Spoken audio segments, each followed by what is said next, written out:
আসসালামু আলাইকুম guys, welcome back to my channel. আশা করি সকলে ভালো আছেন। আলহামদুলিল্লাহ আমি অনেক ভালো আছি। তো গাইস, আজকের ভিডিও হতে যাচ্ছে কিভাবে প্রফেশনাল ভাবে স্মুথ ভাবে ছবি এডিটিং করবেন। ছবিতে কোনো বরণ কিংবা কোনো দাগ কিংবা ছবি তোলার সময় গোলা উঠেছে, তো সেই ছবি কিভাবে স্মুথ ভাবে এডিটিং করবেন, আজকে সেই ভিডিও নিয়ে এসেছি। তো আপনারা সম্পূর্ণ ভিডিও দেখবেন। গাইস, ভিডিও শুরুর আগে একটি রিকোয়েস্ট, যারা চ্যানেলটি সাবস্ক্রাইব করেনি অবশ্যই চ্যানেলটি সাবস্ক্রাইব করে দিবেন, যেন নিত্য নতুন ভিডিও সবার আগে পেয়ে যান। তো চলুন ভিডিওটি শুরু করা যাক।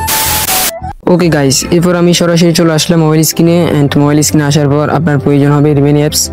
তো আপনারা প্লে স্টোরে অ্যাভেলেবেল পেয়ে যাবেন, সেখান থেকে একটি ইনস্টল করে নেবেন। তো ইনস্টল করার পর রেভিনি অ্যাপসটি ওপেন করবেন, যেটা দিয়ে আপনার ফটো স্মুথভাবে প্রফেশনালভাবে এডিটিং করবেন।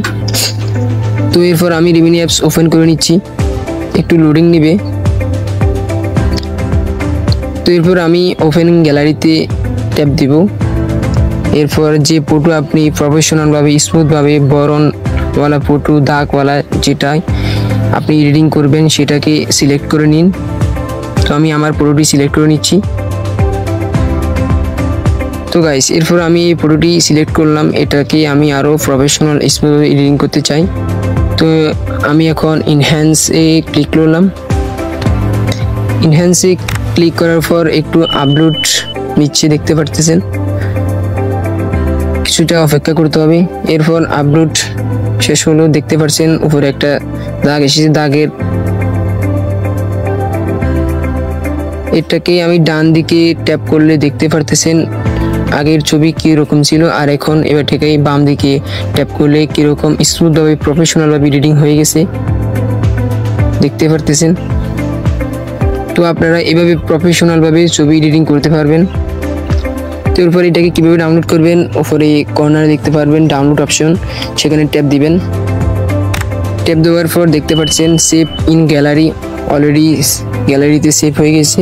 এবার ডানে ক্লিক করবেন। এরপর যদি আমি এখান থেকে ব্যাক হয়ে ফিরে গ্যালারিতে প্রবেশ করি, দেখতে পারতেছেন কি প্রফেশনাল স্মুথভাবে ছবিটি এডিটিং হয়ে গেছে। এর আগেও আমি কয়েকটা ছবি এডিটিং করতে পারছি, দেখতে পারতেছেন কীভাবে এডিটিং করছি। তো আপনারা এইভাবেই আপনাদের ছবি এডিটিং করতে পারেন। গাইস, ভিডিওটি কেমন হয়েছে অবশ্যই জানাতে ভুলবেন না। লাইক কমেন্ট শেয়ার করে দিবেন, আর চ্যানেলে নতুন হলে অবশ্যই চ্যানেলটি সাবস্ক্রাইব করে দিবেন। তো দেখা হচ্ছে নতুন আরেকটি ভিডিওতে। এ পর্যন্ত সবাই ভালো থাকবেন, সুস্থ থাকবেন। আল্লাহ হাফেজ। আসসালামু আলাইকুম রহমতুল্লাহি ওয়া বারাকাতুহু।